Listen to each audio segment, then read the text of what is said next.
अगर इंसाफ चाहिए तो न्यूरो सर्जन इंसाफ नहीं देता और इंजीनियर साहब भी इंसाफ नहीं दे सकते।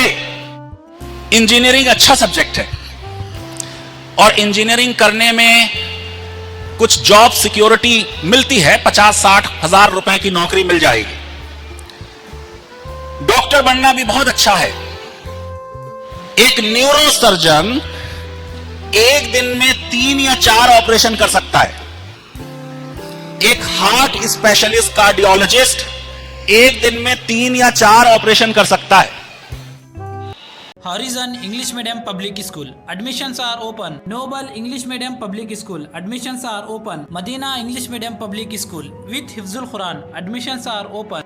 इस कॉन्फ्रेंस को हिस्टोरिकल कॉन्फ्रेंस बनाने वाली शख्सियत, जिसने इंसाफ पर मबनी माशरे के लिए दस्तूर की रोशनी में आवाज उठाई, जिसने तुलबा और समाज को अदलिया की ताकत से वाकिफ करवाई, मैं अब उस शख्सियत को आवाज देने जा रहा हूं। Professor Faizan Mustafa sahab, put your hands together everyone to welcome professor Faizan Mustafa sahab, who is vice chancellor Chanakya national law university. He is the former vice chancellor Nalsar University, to deliver a talk on the topic scope of justice and career opportunities in law. बहुत बहुत शुक्रिया। अस्सलाम वालेकुम। Election का जमाना है। किसी election में दस्तूर या कॉन्स्टिट्यूशन या संविधान के बारे में आपने इतना सुना है? दोनों पार्टीज, रूलिंग पार्टी और अपोजिशन, दोनों ये बात कर रहे हैं कि दस्तूर को खतरा है। मैं समझता हूं कि कांग्रेस पार्टी का एक सबसे बड़ा जो फेलियर रहा पिछले 52 साल में जब वो हुकूमत में थे, कि उन्होंने मुल्क को दस्तूरी निज़ाम के लिए पूरी तरह तैयार नहीं किया। हमारे मुल्क के शहरी इस दस्तूर और कॉन्स्टिट्यूशन को अपनी जिंदगियों में उतार नहीं पाए। ये एक फेलियर मैं मानता हूं कांग्रेस का। जब मैंने दस्तूर पढ़ना शुरू किया तो कोई दस्तूर की बात नहीं करता था। दस्तूर को सड़कों पे लाना और दस्तूर की प्रिएम्बल को जगह जगह पढ़ देना, इसका क्रेडिट तो शाहीन बाग की लड़कियों को है। पूरे मुल्क में दस्तूर एक कन्वर्सेशन का हिस्सा बने, ये किसी भी मुल्क के लिए तरक्की की राह पर गामजन होने के लिए पहला कदम है। आपको एक अल्लाह पे यकीन है या कुरान को आप एक आसमानी किताब मानते हैं, या इंजील को या तौरात को? रोज़े क़यामत पे यकीन है और जन्नत और दोज़ख के फ़लसफ़े पे यकीन है और ख़त्म नबूवत पे यकीन है। ये यकीन करने का हक़ इस मुल्क में या दुनिया के किसी भी और मुल्क में आज आपको आपका मजहब नहीं देता, बल्कि उस मुल्क का दस्तूर देता है, जिसने आज़ादी मजहब दस्तूर में लिख दिया है साफ तौर से, फ्रीडम ऑफ रिलीजन। इसलिए मजहब को भी अगर मानने का हक है, तब भी कितना हमको हक है।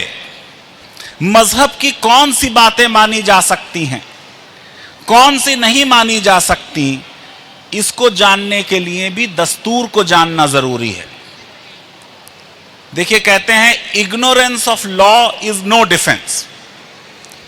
आप ये नहीं कह सकते मैं कानून नहीं जानता। अगर आपके ऊपर मुकदमा चलेगा तो आप ये नहीं कह सकते कि आपको कानून नहीं आता। किसी के ऊपर भी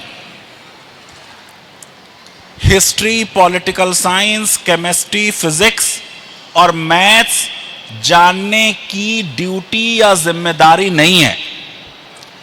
आपको एक लफ्ज केमिस्ट्री का ना आता हो और एक लफ्ज तारीख का ना आता हो, लेकिन आपको लॉ पूरा आना चाहिए, क्योंकि ये ड्यूटी है। चाहे LLB किया हो या ना किया हो, वकील हो या ना हो, जज हो या ना हो,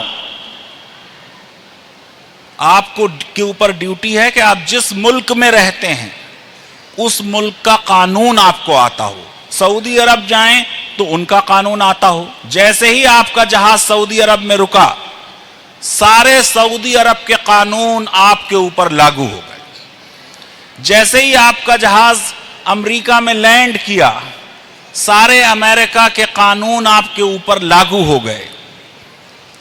तो आज की जो दुनिया है, जिसके बारे में अभी आप जिक्र कर रहे थे कि ये जो जनरेशन है, कि वो बच्चे जो हैं वो बैठे हुए देख रहे हैं, आप समझिए कि आज हर एक के ऊपर, वो किसी भी मुल्क में जाए, उस मुल्क का शहरी हो या ना हो, अगर वो उस मुल्क में चला गया तो उसको उस मुल्क का दस्तूर जानने की उसकी जिम्मेदारी है।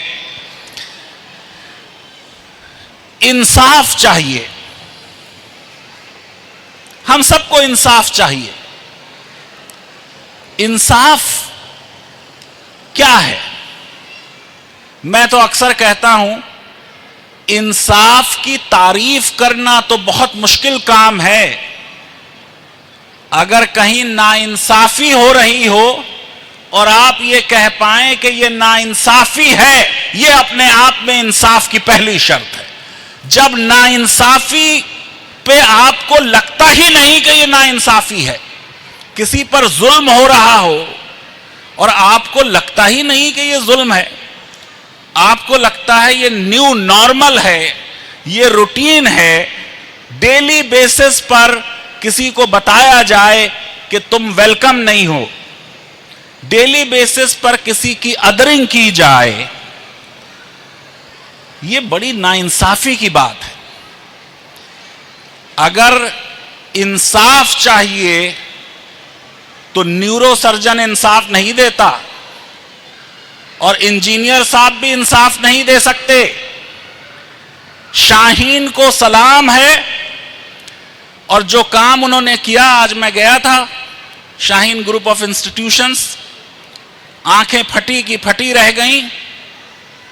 पिछले कई 100 सालों में इस मुल्क में उस तरह की सोच हमारी कम्युनिटी में किसी ने दिखाई नहीं है। काबिल तहसीन है कदीर साहब, और मैं समझता हूं अगर वो एक्सपेरिमेंट, उनका तो इरादा है कि 500 जगह हो, अगर वो 500 जगह हुआ तो एक बहुत बड़ी तब्दीली होगी, एक सोशल रेवोल्यूशन होगा मुल्क में।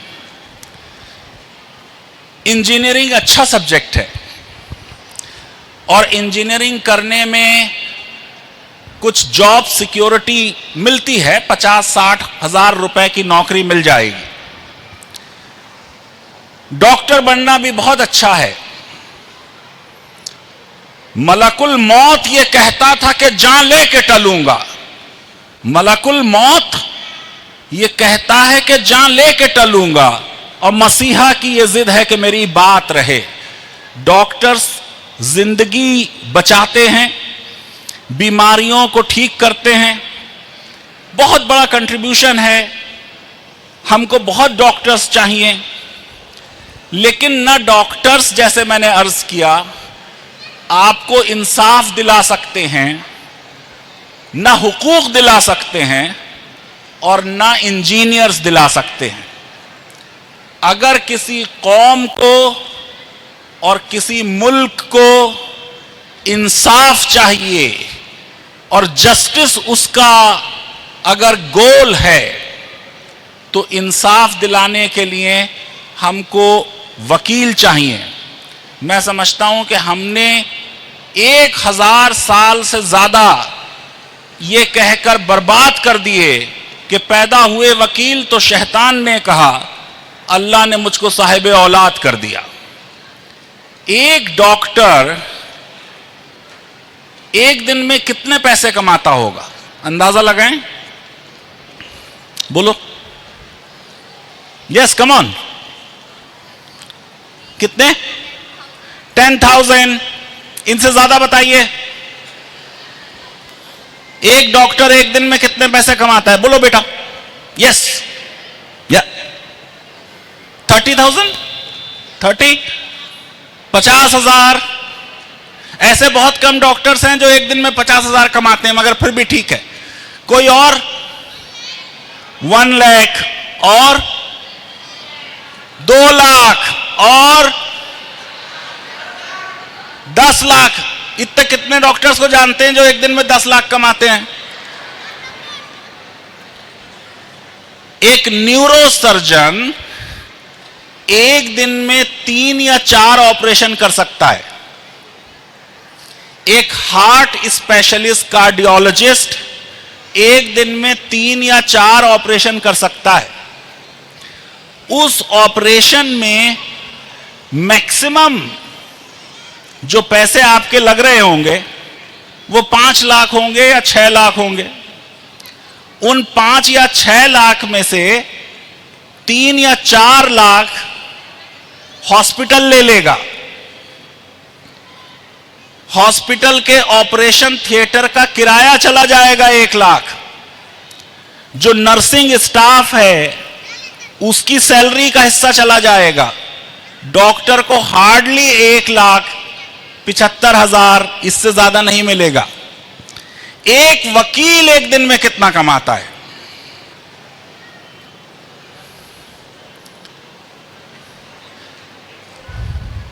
एक करोड़।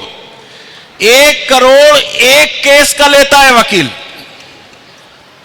1 करोड़ एक दिन की एक केस की अपीयरेंस में लेता है। ऐसे 50 सुप्रीम कोर्ट में वकील हैं जो 11 लाख रुपए, 21 लाख रुपए, 35 लाख रुपए, 55 लाख रुपए पर डे, पर अपीयरेंस, पर केस लेते हैं और एक दिन में 10 केस में अपीयर होते हैं। अगर बहुत ज्यादा पैसा चाहिए तो क्या करना चाहिए आपको? बहुत ज्यादा पैसा चाहिए तो क्या करना चाहिए? लॉयर बनना चाहिए। जो लोग लॉ करते हैं वो सब के सब लॉयर नहीं बनते हैं। लॉयर कई तरह के होते हैं। जो बहुत अच्छे नहीं होते उनको कहते हैं ब्रीफलेस लॉयर।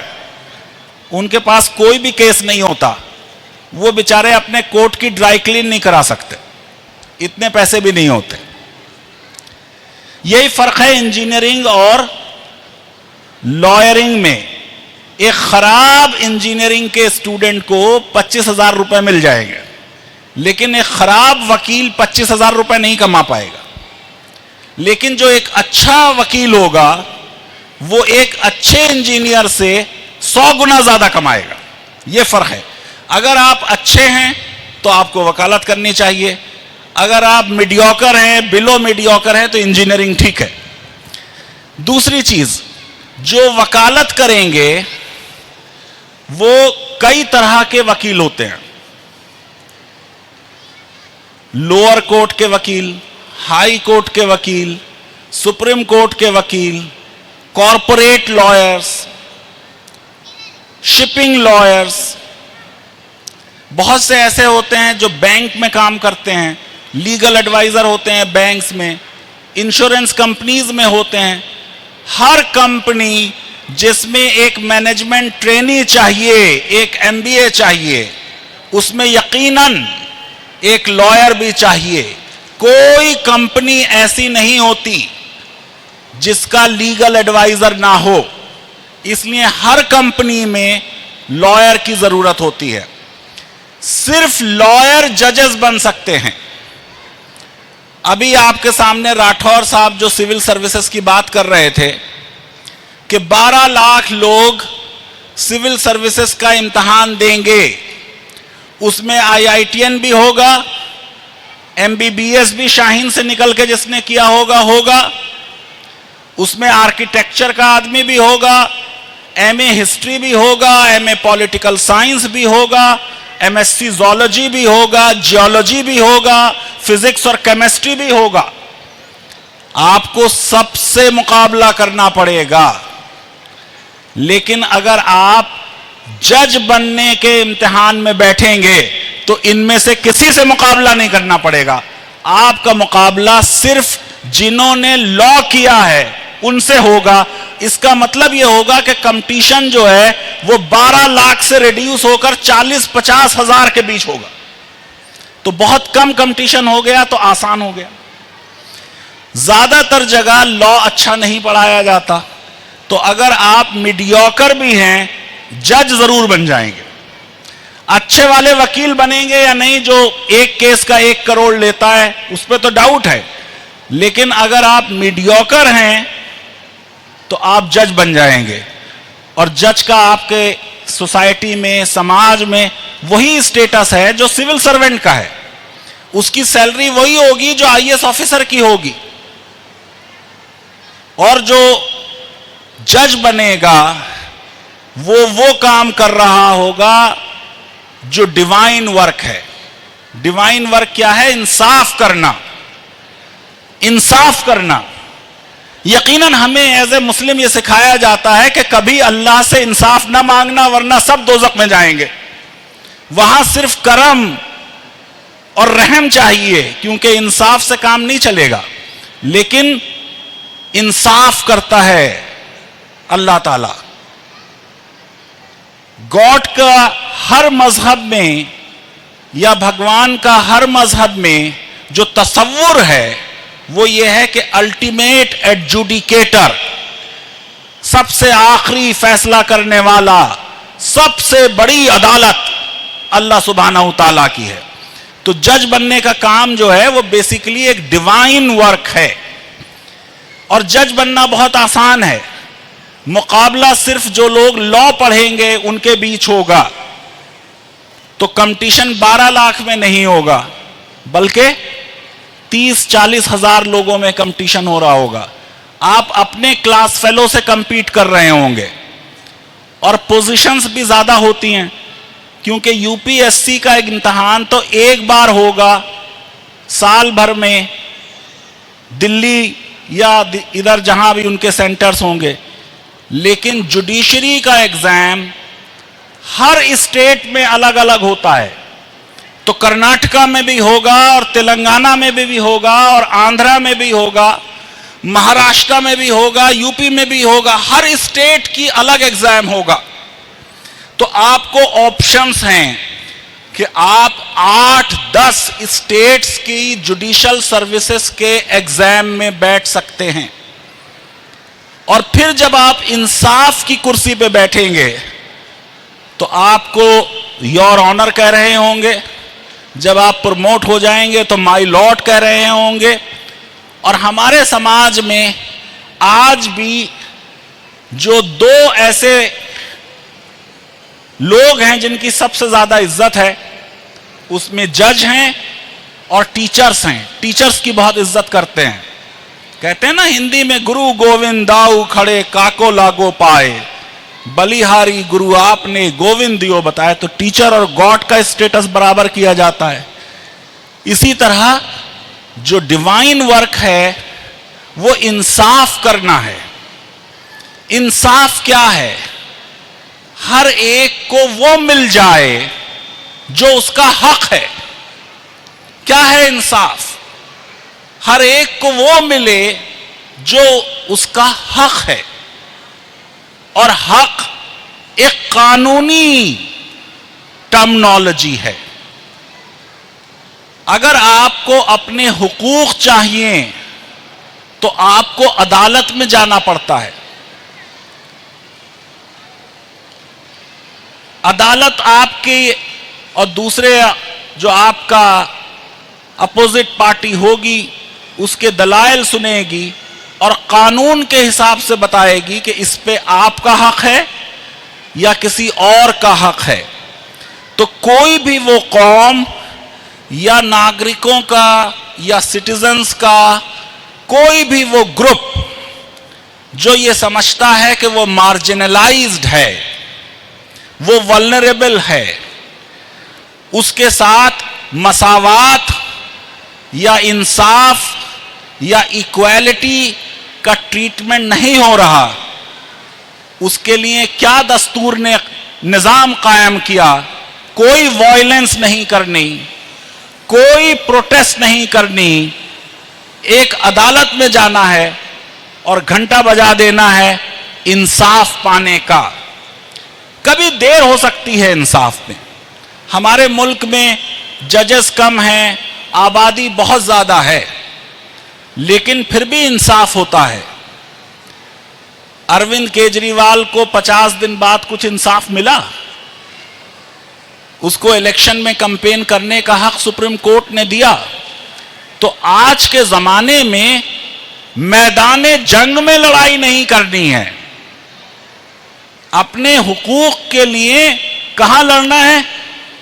अदालत में। और अदालत में लड़ाई तलवारों से नहीं होती, आर्गुमेंट से होती है, बहस मुबाहिसे से होती है। जो आपके खिलाफ आर्गू कर रहा है, बाद में उसके गले में हाथ डाल के बाहर निकल जाते हैं वकील लोग। तो अगर आपको वाकई जो दस्तूर में आपका हक है कि आपके साथ इक्वालिटी हो, नॉन डिस्क्रिमिनेशन हो, मजहब की आजादी हो, आपकी लाइफ और लिबर्टी प्रोटेक्ट हो, तो पहले तो दस्तूर को समझें, दस्तूर के तकाज़ों को समझें, दस्तूर को अपनी जिंदगी में उतारें और उसके बाद अपने आसपास के लोगों को कानून और दस्तूर की तरफ माइल करें। यह आसान रास्ता है। देखिए, जो डॉक्टर बनते हैं, और शाहीन का जो कंट्रीब्यूशन है वो तो अनपैरेलल है। मैक्सिमम फ्रस्ट्रेशन एमबीबीएस करने के बाद बच्चों को होता है, क्योंकि एमडी और एमएस की सीट बहुत कम है। जब बच्चा नीट का एग्जाम क्वालिफाई करता है तो वो आसमान पे होता है शाही बना हुआ, लेकिन फिर एमबीबीएस के बाद कुछ रास्ते नहीं है। जब तक आप एमसीएच नहीं है, एमडीएमएस नहीं है, कोई रास्ता नहीं है। लेकिन 12वीं क्लास के बाद अगर आपने 5 साल लॉ पढ़ लिया, आप फौरन जज बन जाएंगे, और कुछ करने की जरूरत नहीं है। अगर आपके अंदर अच्छी बोलने और लिखने की सलाहियत है, आप वकील बन जाएंगे। किसी नौकरी की कोई जरूरत नहीं है, क्योंकि आपकी वकालत का सर्टिफिकेट आपको हक देता है कि आप अदालत में जाएं और आप वकील बन जाएं। यह बात अलग है कि वकीलों की फीस इतनी ज्यादा है कि शेक्सपियर ने आज से 400 साल पहले लिखा था। शेक्सपियर का नाम सुना है? शेक्सपियर ने 400 साल पहले लिखा था, the first thing we should do is to kill all lawyers. सबसे पहला काम क्या करना चाहिए हमको? शेक्सपियर ने लिखा था, वकीलों को मार देना चाहिए। क्यों? क्योंकि वकील बहुत ज्यादा फीस ले रहे हैं, इसलिए लिखा था। लेकिन आपको मैंने बता दिया कि मुल्क में निजाम कानून से चलता है। इलेक्शन एक कानून के तहत हो रहा है। जब वजीर आजम कोई बनता है या वजीर आला बनता है तो हलफ एक कानून के तहत लेता है। कानून की बालादस्ती हर जगह है, तो कानून से कोई छुटकारा नहीं। आप वकालत करें या ना करें, लॉ पढ़ें या ना पढ़ें, लॉ को जानिए जरूर। और लॉ जानने के लिए अब LLB करने की जरूरत नहीं है। मैंने YouTube चैनल बना दिया है, लीगल अवेयरनेस वेब सीरीज। ये YouTube चैनल इसीलिए बनाया है कि जो लोग लॉ क्लासरूम में नहीं पढ़ सकते लेकिन मुल्क के शहरी हैं और कानून जानना चाहते हैं, तो उनको आसान जबान में कानून सिखा दिया जाए। बहुत बहुत शुक्रिया।